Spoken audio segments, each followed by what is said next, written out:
해피 파더스데이. 해피 파더스데이. 네, 마더스데이보다 더 크셔서 감사합니다. 세상의 모든 아버지 되신 분들에게 하나님의 은총과 축복이 함께 하시길 축원합니다. 또 아버지를 먼저 하늘나라에 보내드리고 쓸쓸하게 아버지를 추억하며 살아가시는 모든 분들에게도 하나님의 은총과 위로하심이 함께 하시길 축원합니다. 또한 아버지로 인해서 상처받은 분들이 만약에 계시다면 오늘 예배를 통해서 그 상처가 회복되고 치유되는 귀한 예배가 될 수 있기를 주님의 이름으로 축원합니다. 아버지 주일에 아버지를 생각해 봅니다. 살아오신 모습은 각각 달랐지만 이 땅의 모든 아버지들은 희생의 삶을 살아오셨습니다. 한국에서나 미국에서나 또는 낯선 환경, 이역만리에서 이민자로 살아오신 아버지들은 정말 버거운 삶을 뚜벅뚜벅 살아오셨습니다. 마치 소처럼. 그렇게 살아오신 아버지들이 자랑스럽습니다. 오늘은 아버지께만 인사를 나누겠습니다. 여러분, 아버지 아니신 분들은 일어서셔서 인사하셔도 좋습니다.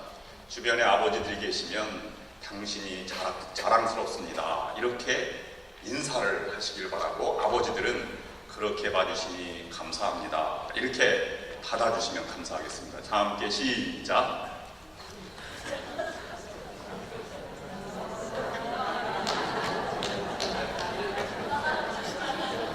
주변에 아버지들이 많이 안 계십니다.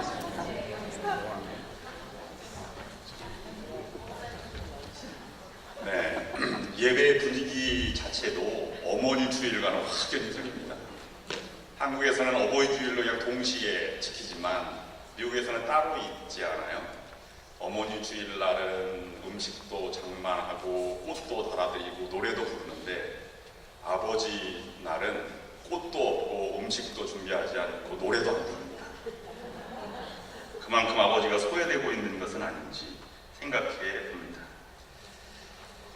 그렇지만 우리 아버지 날 소중하게 아버지를 다시 한번 추억하며 또 그 믿음의 또 삶의 유산을 다시 한번 생각해 보았으면 합니다. 산업화가 진행되면서 아버지의 권위가 땅에 떨어졌습니다.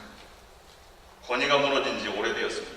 요즘은 아내들의 파워가 얼마나 센지, 남편들이 아내의 말을 잘 듣다가 이제는 그것을 뛰어넘어서 아내의 눈치를 보며 살아가는 시대가 되었다고 합니다. 그러다 아침에 출근할 때 아내의 얼굴이 짜증 섞이면 그날 하루는 아주 힘들다고 불안해한다고 합니다.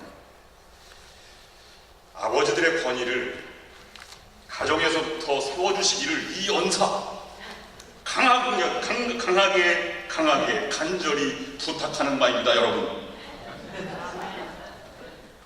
별로 아멘도 없으시네요. 텍사스 크리스토퍼 베이컨이라고 하는 사람이 이런 말을 하였습니다. 미국의 아버지들이 가정에서 제 권위를 회복하는 그날이 과연 일어날까?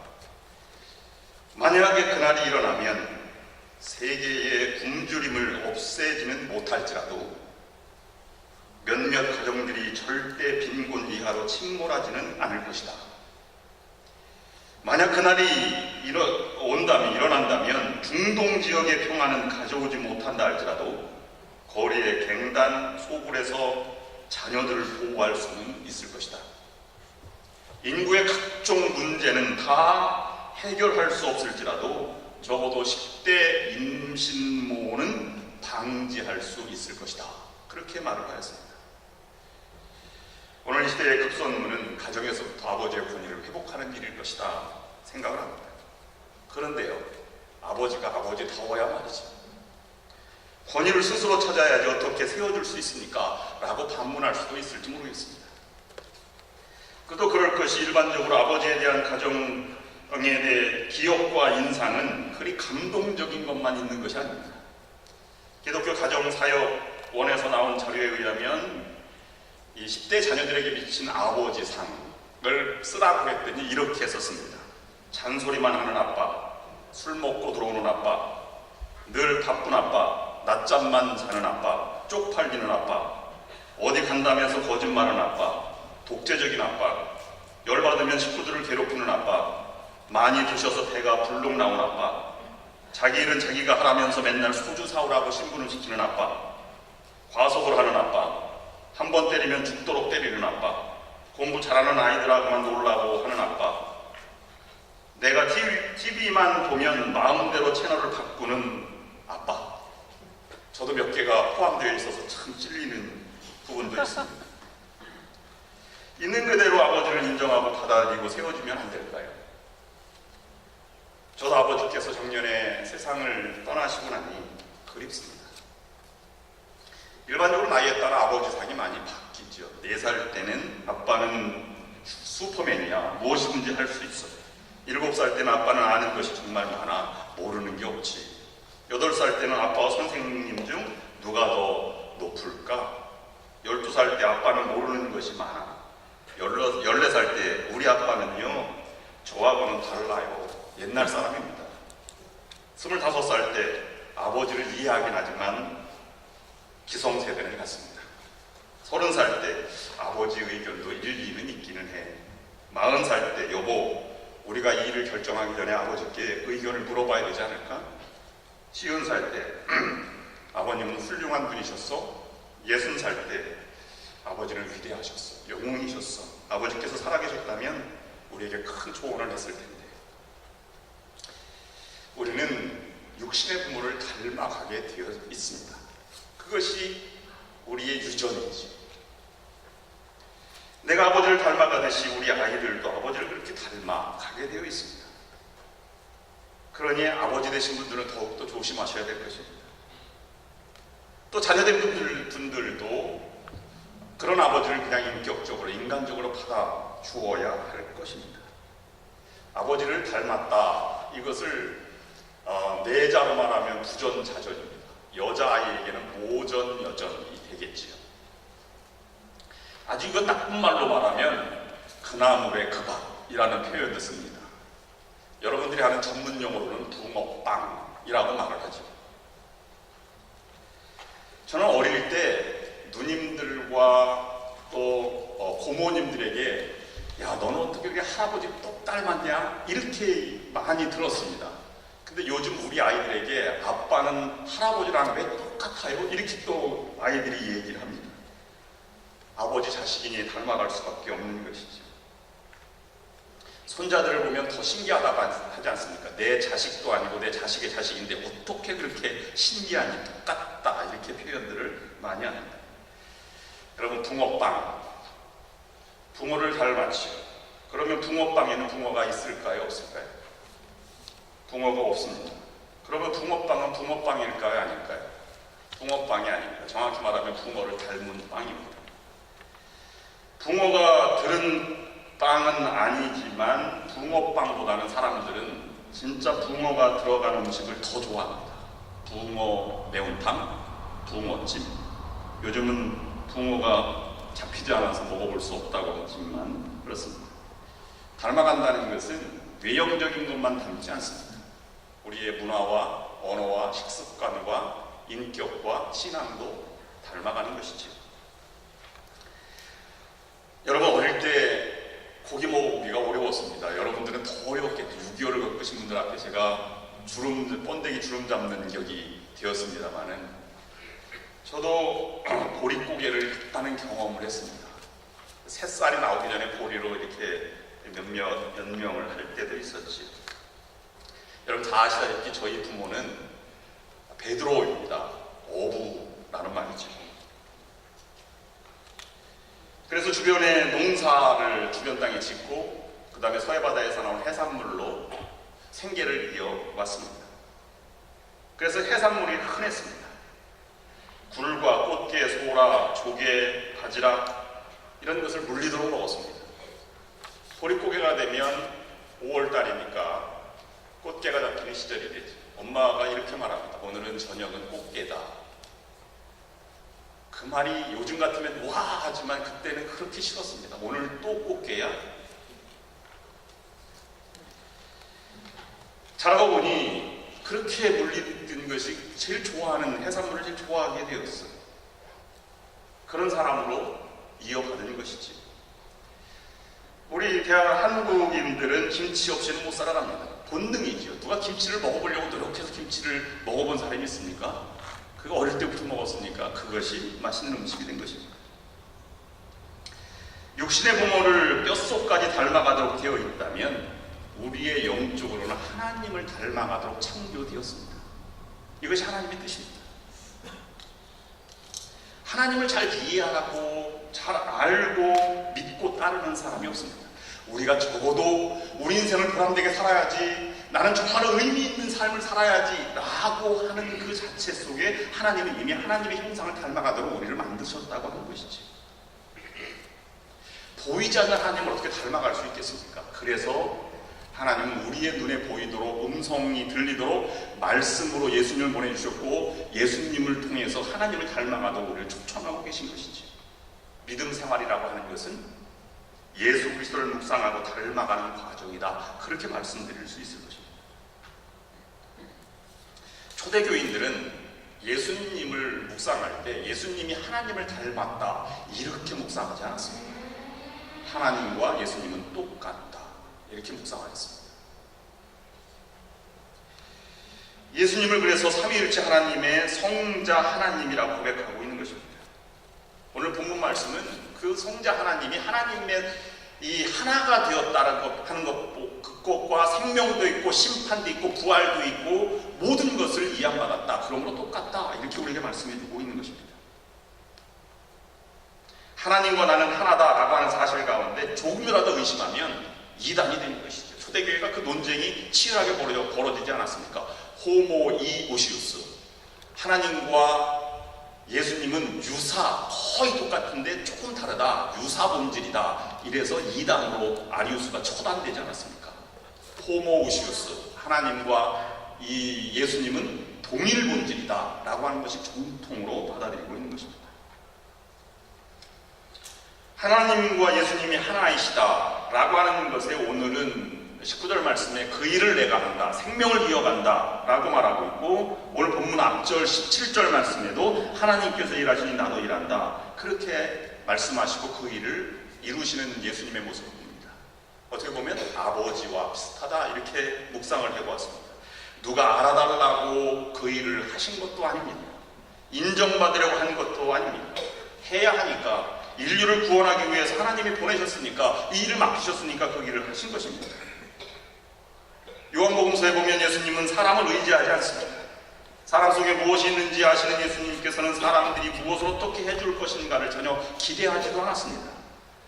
그 당시에 자신에게 찾아오는 비난, 조소, 멸시, 천대, 시기 같은 것에도 결코 흔들리지 않았습니다. 자신의 길을 뚜벅뚜벅 걸어갔습니다. 그러면 아버지와 아들과 하나다라고 말할 때 중심은 누구에게 있습니까? 저 아이는 아버지를 꼭 닮았어 라고 말할 때 우리의 대화의 초점은 아버지에게 있는 것이 아니라 아들에게 있는 것입니다. 초대교회도 아버지 하나님을 묵상할 때 아버지 하나님과 동일하다고 묵상하는 예수님을 보면서 예수님에게 초점을 맞추고 그 삶이 바로 하나님의 삶이다 라고 해서 그분을 본받고 그분의 말을 실천하고 제자가 되기 위해서 노력했던 것이 초대교회의 믿음의 본질입니다. 우리는 그 본질을 잘 이어가지 못하기 때문에 문제가 많이 생깁니다. 아들이 등장해도 아버지와 계속 역할을 해나가야 한다고 생각하기 때문에 문제가 되는 것이지, 후계자가 계승되지 않는 게 그런 이유에서입니다. 전임자는 후임자에게 맡기고 물러나야 하는데 계속 뒤에서 영향력을 행사하는 것이 문제의 시작이 되는 것이죠. 거기서 갈등이 발생합니다. 이것은 큰 기업체나 아니면 교회나 이런 데만 있는 것이 아닙니다. 우리의 삶 속에도 있습니다. 여러분 가끔 가다가 이렇게 말하죠. 내 청춘을 돌려받을 수 있을까요? 없을까요? 절대 없습니다. 그런 꿈은 허황된 꿈입니다. 절대로 돌아갈 수 없는 것을 기대해서도 안 됩니다. 그곳에서 싸움과 다툼과 시기와 질투가 생기는 것입니다. 부부싸움을 했습니다. 내가 이러려고 시집왔는지 알아? 그런다고 여러분 처녀로 다시 돌아갈 수 있겠습니까? 전혀 없습니다. 그 현실을 받아들이고 그리고 그곳에서 초점을 맞추고 살아가는 것. 그래서 어른들은 야, 아이 보고 살아야지 이렇게 말씀을 하고 계신 것이지. 요한복음에 보면 그 아버지를 닮은 예수님을 크게 여러 가지 비유로 얘기했는데요. 10장에서는 우리가 잘 아는 우리 표에도 있듯이 선한 목자로 예수님을 비유했습니다. 오늘은 그것을 세 가지로 묵상하면서 말씀을 정리하려고 합니다. 요한복음 10장 10절 11절 말씀을 여러분 다 함께 읽어보시겠습니다. 읽고 암송도 한번 해보시면 좋겠습니다. 다 아시는 것입니다. 다 함께 시작. 도둑이 오는 것은 도둑질하고 죽이고 멸망시키려는 것뿐이요 내가 온 것은 양으로 생명을 얻게 하고 더 풍성히 얻게 하려는 것이라. 나는 선한 목자라. 선한 목자는 양들을 위하여 목숨을 버리거니와. 이것을 여러분 아버지를 넣어서 선한 목자가 아버지이다. 오늘 저는 그 말씀을 받고자 합니다. 자, 다 함께 아버지를 넣어서 읽어보시겠습니다. 시작. 도둑이 오는 것은 도둑질하고 죽이고 멸망시키려는 것뿐이요 아버지가 온 것은 자식으로 생명을 얻게 하고 더 풍성히 얻게 하려는 것이라.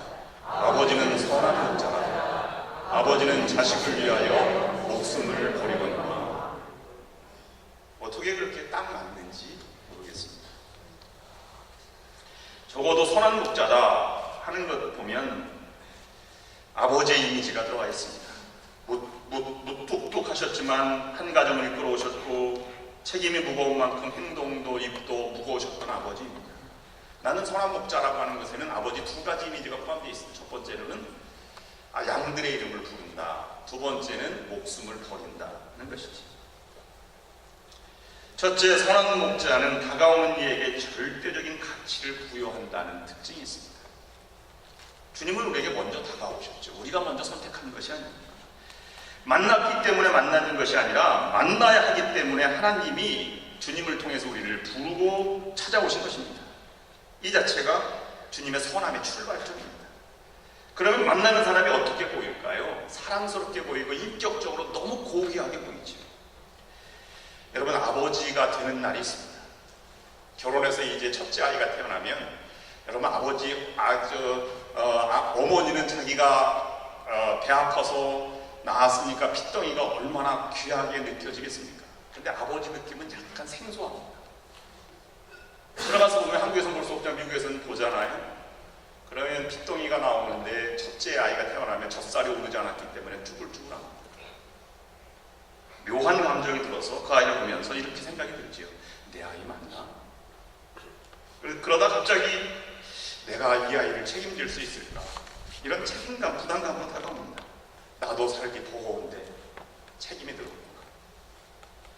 그래서 그때부터 책임을 다하기 위해서 말이 없어지고 책임을 묵묵하게 살아가는 길을 걷게 되는 것이죠. 이 땅에 살아가는 모든 아버지의 모습이 비슷합니다. 어느 광고 카피라이터가 생명보험 광고를 위해 글을 쓴 내용이 있는데 많은 분들이 물었다고 합니다. 표현이 이렇습니다. 29살 14시간을 기다려서야 자식의 울음소리를 들을 수 있었습니다. 당신은 신을 믿지 않았지만 당신도 모르게 기도를 올렸습니다. 37 자식이 초등학교에 들어가 우등상을 탔습니다. 당신은 액자를 만들어 가장 잘 보이는 곳에 걸어두었습니다. 아직도 당신의 방에는 누렇게 바른 액자가 걸려 있습니다. 43 주일 아침 모처럼 자식과 뒷산 약수터로 올라갔습니다. 이웃 사람들은 자식이 아버지를 닮았다고 인사를 건넸습니다. 당신은 괜히 기분이 좋았습니다. 48 자식이 대학 시험을 보러 갔습니다. 당신은 평소와 다름없이 출근했지만 하루 종일 일이 손에 잡히지 않았습니다. 53 자식이 첫 월급을 타서 내복을 사왔습니다. 당신은 쓸데없이 돈을 쓴다고 나무랬지만 밤이 늦도록 그 내복을 입어보고 또 입어봤습니다. 61 딸이 시집을 가는 날이었습니다. 딸은 도둑 같은 사위 얼굴을 쳐다보며 한바구음을 지었습니다. 당신은 나이 들고서 처음으로 눈시울이 붉어졌습니다. 65 자식 내가 바쁘다며 명절에 했습니다. 당신은 동네 사람들에게 아들이 바빠서 아침 일찍 올라갔다며 평생 처음으로 거짓말을 했습니다. 오직 하나 자식 잘 되기만을 바라며 살아온 한평생. 하지만 이제는 희끗희끗한 머리로 남으신 당신을 우리는 아버지라 부릅니다. 예수님이 양들을 찾아올 때, 양들을 부를 때 목자는 양들의 이름을 불러서 우리에서 끄집어낸다고 하지 않습니까? 예수님도 우리에게 찾아와 각자의 인격으로 다가오셔서 나는 내 편이다 이렇게 말씀하시는 분이시죠. 부모는 자식을 사랑할 때 똑같이 사랑합니다. 그렇다고 해서 한 사람이 다 사랑을 한 사람에게 줄 수도 없는 것이지요. 그런데 자식 입장에서 보면 똑같이 나눠졌는데 느끼기에는 아버지는, 부모님은 나를 위해서 일평생 하셨다, 나를 위해 전부의 사랑을 주셨다 라고 고백하지 않습니까? 이건 논리적으로 설명할 수 없는 부분입니다. 그 사랑을 체험한 자녀들만 알 수 있는 것입니다. 예수님의 사랑도 마찬가지입니다. 이성적으로 생각할 수 없습니다. 그 사랑을 체험하고 느껴본만이 그분의 위대함과 그분의 신비로운 사랑을 우리가 체험할 수 있게 되고 이해할 수 있게 되는 것입니다. 둘째로 선한 목자는 아낌없이 자기를 버리는 것이죠.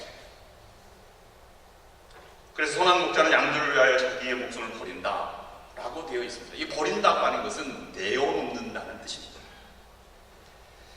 여러분, 만약에 양을 위해서 양을 지킬 때 늑대가 찾아와서 양을 물어갔습니다. 근데 목동이 그 양을 물어가는 늑대를 끝까지 찾아가서 양을 찾아오려고 하다가 이 목동이 죽었어요. 늑대한테 물려서. 그러면 그 목동은 참으로 선하다 이렇게 말할 사람이 있겠습니까? 참 미련하기도 하지, 양이 그 한 마리뿐인가. 그런데 여기서 놓치지 말아야 할 중요한 예수 그리스도의 복음의 진리가 담겨 있습니다. 아버지는, 적어도 주님은 우리를 그냥 여러 사람 중에 하나로 대하지 않는다는 것입니다. 자기 목자는 양을 위해서 왔다. 내가 온 것은 양으로 생명을 얻게 하고 그 양이 중요하다고 하는 것입니다. 그래서 만약에 양을 하나의 재산으로, 하나의 객체로 생각했다면 그것을 예수님은 사꾼 목자다, 악한 자다 이렇게 말하고 있는 것입니다. 오늘 다시 바꿔서 말하면 백성이 왕을 위해서 존재하는 것이 아니라 왕이 백성을 위해 존재하는 왕을 선왕이라고 얘기하는 것이죠. 종업원들을 위해서 하는 사장이 되어야지 사장을 위해서 종업원들이 일하는 제자가 되어서는 안 된다라고 말하는 것입니다. 교회로 말하면 목사가 교인들을 위해서 존재하는 것이지 교인들이 목사를 위해서, 교회를 위해서 존재하는 것이 아니다 라고 하는 것과 마찬가지의 논리입니다. 이것은 그 당시에 유대 사회, 제사장적인 사회에서 혁명적인 사고방식으로 전환을 의미하는 것입니다. 예수님이 그렇게 악하다고 하는 것을 세상은 지켜나가고 있어요. 그렇게 논리대로 간다면 우리는 다시 이 선한 사람으로 바꿔 나가야 한다고 하는 것입니다. 그것이 사람을 감동시키고 세상을 변화시키는 복음의 진수라고 말하고 있는 것입니다. 아버지의 참아주는 사랑이 사람을 변화시키고 가정을 화목하게 해주는 것입니다. 그래서 인자는 섬김을 받으러 온 것이 아니라 섬기러 왔으며 많은 사람들을 구원하기 위하여 치를 몸값으로 자기의 목숨을 내어주러 왔다라고 마가복음에서 말하고 있습니다. 한국에 어느 시골에서 농사를 짓는 가난한 아버지가 있었습니다. 그 아버지는 가정 형편이 어려웠지만 어떻게든 아들 대해서는 이 가난을 벗어버리고 싶어서 공부를 시켜야겠다고 생각하고 아들을 시골에서 대구 대도시로 유학을 보냈습니다. 여러분, 시골에서 난다 긴다 하는 아이들이 대도시로 가거나 서울로 가면 잘할 것 같지만 못 따라갑니다. 저도 중학교 때 중학교를 나왔어요. 경기도 화성군 우정면 3개 중학교를 졸업했습니다. 그 시험을 치러서 수원 유신고등학교를 당당히 합격을 했죠. 7명이 합격을 우리 고등학교에서 했습니다. 대단히 영광스러운 것이었습니다. 촌놈이 유신고등학교 처음 가니까 어리버리해요. 처음에 이제 시험을 보잖아요. 배치고사라고. 배치고사를 봤는데요. 몇 등 했는지 아십니까? 53등 했습니다. 제가 이 부끄러운 민낯을 보여드리는 것입니다. 60명이 한 반이었어요. 꼴찌에서 7번째 한 것입니다. 여러분 적어도 미국에 이민 오시고 서울에서 태어나시고 평생 1등만 하신 분들은 이 감정 절대 이해 못합니다. 좌절감이라고 하는 게 말할 수 없어요. 야, 세상에 이럴 수 있을까? 그래도 시골에서 난다긴다 했는데 말입니다. 점심시간에 7 학생들이 그 운동장 한 구석에 쪼그려 앉았어요. 좀 초라한 모습이지. 그래서 묻습니다. 너 몇 등 했어? 55등. 그 다음 사람은 59등. 또 몇몇 아이는 60등. 꼴찌 한 거. 제가 제일 잘했어요. 53등. 그때만 생각하면 지구멍에 들어가고 싶습니다. 이 시골 아들은 공부를 잘했지만 대구에 올라가서 중학교 들어가서 한 학기를 마쳤는데 성적이 반에서 몇 등 했냐면 68등 했습니다. 68명 중에 68등입니다. 방학을 맞아 고향으로 돌아가는 아들은 부끄러운 성적표를 아버지에게 보여드릴 자신이 없었어요. 아버지는 배우지 못한 아버지, 자식이 한을 풀고자 했는데 어떻게 이것을 보여줄까? 이 어린 학생이 그렇게 생각을 하다가 그냥 있을 수가 없어서 고치기로 했습니다. 68등을 68분의 1 이렇게 해서 1등으로 고친 거예요. 그 고치기도 쉽습니다. 자대고 이렇게 웃고 일자 그러니까 금방 1등이 된 것입니다.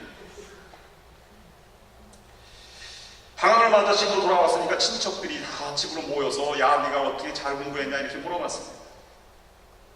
아버지는 친척들에게 말했습니다. 제가 이 설교를 준비하느라고 경상도 태어나지 않았는데 경상도 사투리 사사를 받았습니다. 제가 한번 그래도 해보겠습니다.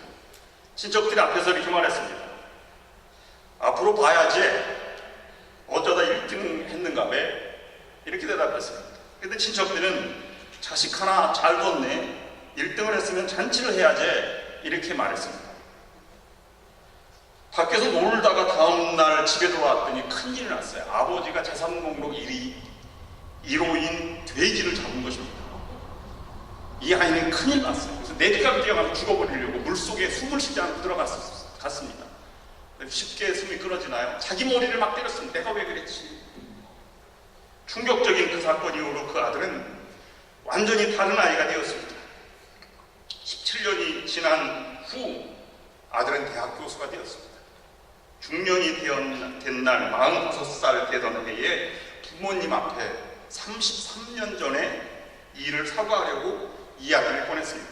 어머니, 저 중학교 1학년 때 1등은요 라고 말했더니 그 옆에 아버지가 말했습니다. 내 그때 알았다. 그만해라. 네 아가 듣지 않나. 경북대학교 총장이었고 국회의원을 지낸 우리 박찬석 총장의 이야기입니다. 그는 말하기를 자식이 위조한 성적을 알고 있었으면서도 재산 목록 1호인 돼지를 잡아 잔치를 하신 아버지의 마음을 박사이고 교수이고 대학 총장인 나는 아직도 감히 알 수가 없다. 이렇게 고백을 하였습니다. 사랑은 희생이지만 이해해주는 것이고 믿어주는 것이고 참아주는 것입니다. 거기에 변화가 있는 것입니다. 오늘 요한복음 10장 또는 예수님과 하나님과 하나다 이렇게 고백한 초대교회 공동체, 믿음의 공동체 안에 예수님의 묵상을 왜 했겠습니까? 예수님은 선한 목자다. 왜 그것을 얘기했겠습니까? 예수님이 선한 목자다 라고 말하는 것을 강조하는 것뿐만 아니라 오늘 이 말씀은 너도 하나님과 하나가 되고 이웃과 하나가 되고 너도 선한 목자가 되어서 그렇게 살아가라 우리를 초청하고 계신 것입니다. 여러분, 우리가 만나는 사람 한 사람 한 사람을 절대 가치를 두어서 받아 맞이하고 있습니까? 여러분, 나에게 주어진 것으로 상대방을 섬기고 희생하면서도 그것을 인내해주고 참아주고 기다려줄 수 있는 그런 아량을 가지고 계십니까? 그러면 하나 될 수 있습니다. 그러면 기적을 만들어갈 수 있는 믿음의 공동체를 만들어갈 수 있습니다. 여러분, 마지막으로 질문합니다. 여러분, 선한 사람입니까? 악한 사람입니까? 선한 목자입니까? 사꾼 목자입니까? 기도하시겠습니다. 하나님 아버지, 예수님과 하나님이 하나가 되는 것처럼 우리도 예수님과 하나가 되어 선한 목자의 삶을 살아가게 하여 주시옵소서. 주변에 있는 모든 사람들과도 하나가 되게 하여 주시옵소서. 예수 그리스도의 이름으로 기도합니다. 아멘.